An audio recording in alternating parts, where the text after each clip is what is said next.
This job can't be done, the HR manager whispered as she put the file down on the desk. She's limping, has PTSD, and she's a woman. Our clients will be uncomfortable. Sarah Thompson quietly stood up, with a slight pain in her prosthetic leg. I understand, she said simply. 20 minutes later, a limousine parked in front of the office building, and the woman who stepped out was someone the entire company never expected, the Secretary of Defense's wife. Where is Sarah Thompson? She asked, her voice echoing throughout the lobby. Welcome to Human Stories. Before we begin this powerful story, tell me in the comments which city you're watching from today. And if you believe stories like this need to be heard, hit that subscribe button and help us support this channel. Sarah Thompson, 32 years old, was born and raised in a small town in Texas. She had been different since childhood. While other girls played with Barbies, she was taking apart motorcycles. While her friends were doing makeup, she was solving math problems. Her father, a retired police officer, always supported Sarah when he saw her determination.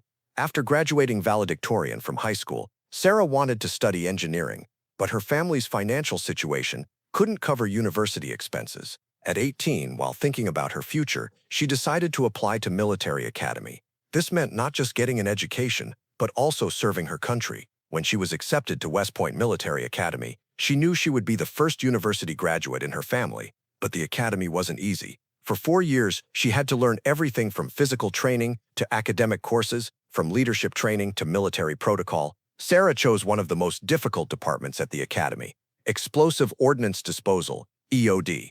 This field was extremely dangerous and mostly chosen by men, but Sarah thought differently. If I can do the most dangerous job, I can do the safest one too, she would say. After graduation, she was assigned to Iraq with the rank of lieutenant. It was 2018, and the situation was still complex. ISIS remnants, various militias, and regular terrorist attacks still threatened the country. Sarah's unit was stationed near Tikrit, north of Baghdad. Her mission was to clear unexploded ordnance in the region and neutralize newly planted bombs. This meant working 12 to 14 hours a day, risking her life. The first months passed quietly. Sarah was making extra effort to earn the respect of the men in her team. At nights, while others rested, she studied technical manuals and researched new types of explosives. The team leader, First Lieutenant Rodriguez, had initially approached Sarah with suspicion. Female engineers work well in laboratories, but I don't know how they'll be in the field, he had said. But Sarah changed everyone's opinion with the composure and technical knowledge she showed in the first few operations. Once there was an IED, improvised explosive device, report in a village south of Tikrit. Local people had reported a buried bomb by the roadside. Sarah's team was dispatched to the area. The bomb had a technologically complex structure. It was a device with multiple trigger systems connected to motion sensors. Sarah studied every component of the bomb for nearly 2 hours, completely focused, and finally neutralized it safely. After that day, First Lieutenant Rodriguez came to her and said, "Thompson, you're really a good engineer." For Sarah, this was more valuable than any medal, but the real test came 6 months later. In March 2019, according to intelligence reports, an old ISIS weapons depot had been found. The building was filled with dozens of different explosives and was very close to the city center. If it exploded for any unknown reason, hundreds of civilians could lose their lives. Sarah's team was given the task of completely clearing the building. This would be the biggest operation of their lives. When they entered the building, they realized the situation was much worse than they had estimated. There weren't just explosives, but also chemical substances. Some bombs were connected to each other. If one exploded, the others would be triggered. Sarah divided her team into 3 groups. Each group would go to a different floor and systematically clean. The plan was perfect, but no plan works perfectly in the real field. On the second day, while Sarah was working on the 3rd floor, a loud explosion came from below. It was powerful enough to shake the building. She immediately called her team on the radio. "Is everyone okay? Status report. Alpha team okay. Bravo team respond." Silence. Sarah ran downstairs. In the section where Bravo team was, the walls had collapsed. Under the debris, teammates Dylan and Martinez were trapped. Dylan was unconscious. Martinez was seriously injured. But the biggest problem was that the explosion had triggered other bombs in the building. Sarah's EOD sensor in her hand was constantly beeping. In this building, a second explosion could happen at any moment. "Thompson," First Lieutenant Rodriguez was shouting on the radio, "evacuate the building, immediately." Sarah looked at her wounded friends. Dylan's heartbeat was weakening. Blood was flowing from Martinez's leg. Evacuating the building meant abandoning them to death. "Negative, Commander," Sarah said. We have wounded. Thompson, this is an order. The building could collapse at any moment. Sarah turned off the radio. She knew this could be the end of her career. But abandoning her teammates meant betraying her own values. First, she would take care of Martinez. The man's leg was crushed, but the bleeding had stopped. She dragged him next to Dylan. Then she examined the debris around them. She had to find a way. She visualized the building structure in her mind. The explosion had destroyed the east wall, but the west side was still solid. There was a small window there. Maybe they could get out from there. But the problem was carrying Dylan. The man weighed 85 kilograms, and Sarah herself was carrying heavy equipment. She found a solution. She took off her own protective clothing and spread it under Dylan. Then, using this as a dragging tool, she pulled Dylan toward the window. Martinez could walk on his own, so she supported him. When they reached the window, other members of her team were waiting outside. They hadn't abandoned Sarah either. "Thompson, are you crazy?" Rodriguez shouted, but there was more fear than anger in his voice. "Commander, we never leave anyone behind," Sarah said, out of breath. After carrying Dylan and Martinez to the safe zone, Sarah wanted to return to the building again, because there were still uncleaned explosives that threatened civilian life. "Thompson, stop." Rodriguez stopped her. "You've taken enough risks. Commander, this is my job." Rodriguez looked at her for a long time. Then, "Okay, but this time we're going together." For the next 6 hours, Sarah and her team cleaned the remaining explosives in the building one by one.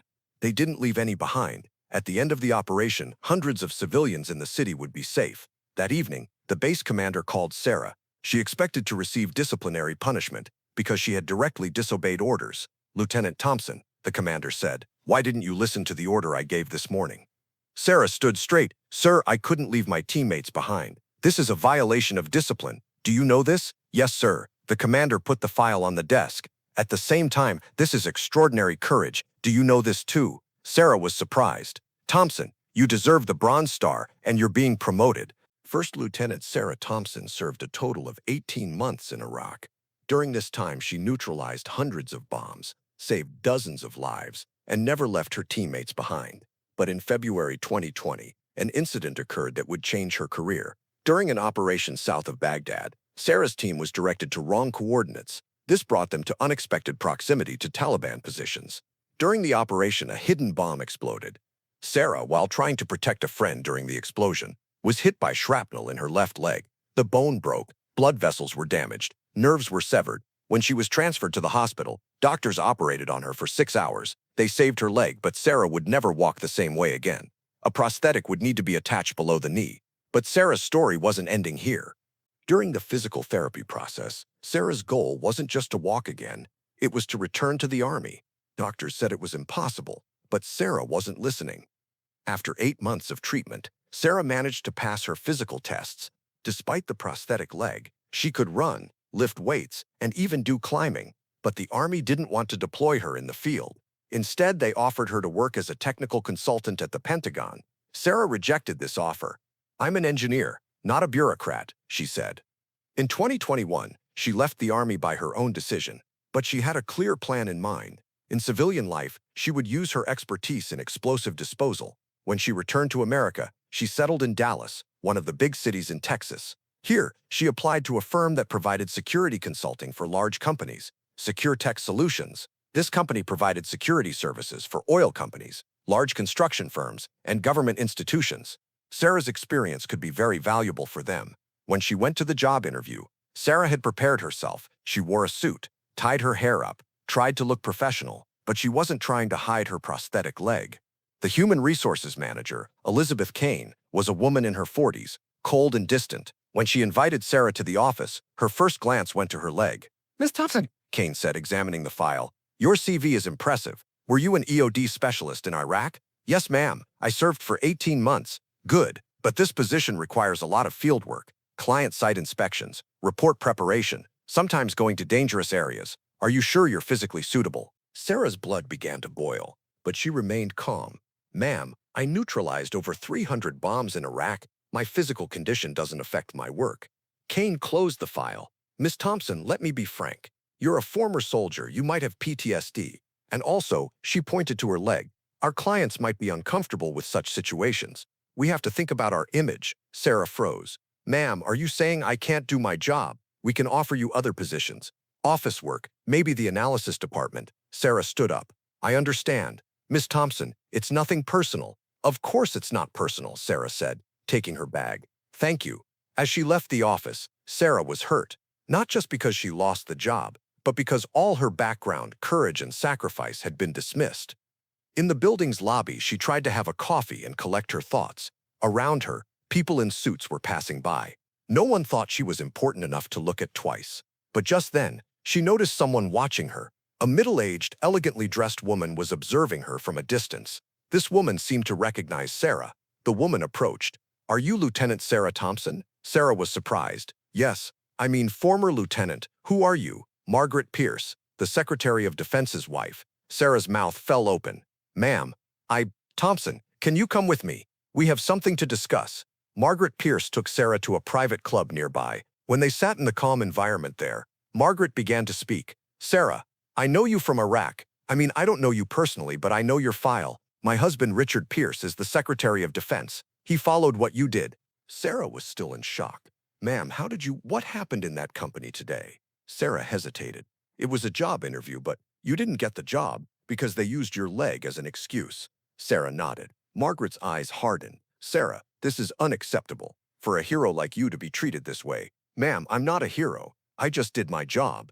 "That's exactly why you're a hero. Now listen to me." Margaret took a phone out of her bag. "I'm going to make a phone call. You just sit and wait." She dialed the phone. "I want Elizabeth Kane. Urgent." A few minutes later. "Miss Kane, this is Margaret Pierce." "Yes, the Secretary of Defense's wife. You spoke with Sarah Thompson today." "Yes." "No, you listen. That woman is a hero of this country. She risked her life in Iraq. Your company rejected her because she has a prosthetic leg. This is a scandal." Sarah was surprised that Margaret spoke so harshly. Margaret continued. "Yes, I understand. But now listen. Tomorrow you'll call Sarah again. This time she'll speak with the CEO. If she doesn't get that job, my husband will review your government contracts." She hung up the phone. She turned to Sarah. "They'll call you tomorrow." "Ma'am, why did you do this?" Margaret smiled. "Because it's the right thing to do, and because people like you are what society needs." The next morning, Sarah's phone rang. CEO John Bradley from Secure Tech Solutions was calling.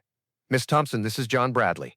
I apologize for what happened yesterday. I'd like to see you in my office. When Sarah went up to the top floor of the company, Bradley personally greeted her. "Miss Thompson, I've reviewed your background. Impressive, very impressive. Thank you, sir. We're not just offering you a job, we're offering you department management. We want you to head the Risk Assessment and Explosive Security Department." Sarah was surprised. "Sir, this is a very big responsibility. It's too small for you," Bradley said with a smile. 3 months later, Sarah Thompson was at the head of her new department at Secure Tech Solutions. She had 8 engineers in her team, and they provided security consulting for all the big companies in Texas. But Sarah's real success emerged in the people she hired. 3 of the engineers in her department were veterans. 2 were physically disabled. Sarah not only gave them jobs, but also made them feel valuable. One day, Elizabeth Kane came to Sarah's office to apologize. "Miss Thompson, what I did that day was wrong. I misjudged you." Sarah looked at her. "Miss Kane, we all make mistakes. What matters is learning." Kane nodded. "Your department has become the most successful division of the company. The CEO is planning to promote you." Sarah smiled. "I don't do this job for money. I do it for other veterans like me." A year later, Sarah Thompson became the youngest vice president of Secure Tech Solutions, but her most important achievement was launching the company's veteran hiring program. On her office wall hung photos of her teammates from Iraq. Dylan and Martinez were among them. Both had survived thanks to Sarah and were now building their own families in America. Sarah's story wasn't just a job story. This was a story of fighting prejudices, reaching goals with determination, and never giving up. And Margaret Pierce became one of Sarah's biggest supporters from that day on. Together, they founded a foundation that defended veteran rights nationwide. Because sometimes, in the face of injustice, we need people who remind us that we're not alone. Sarah Thompson had proven that she could climb mountains despite her prosthetic leg. But more importantly, she had created the same opportunity for other veterans.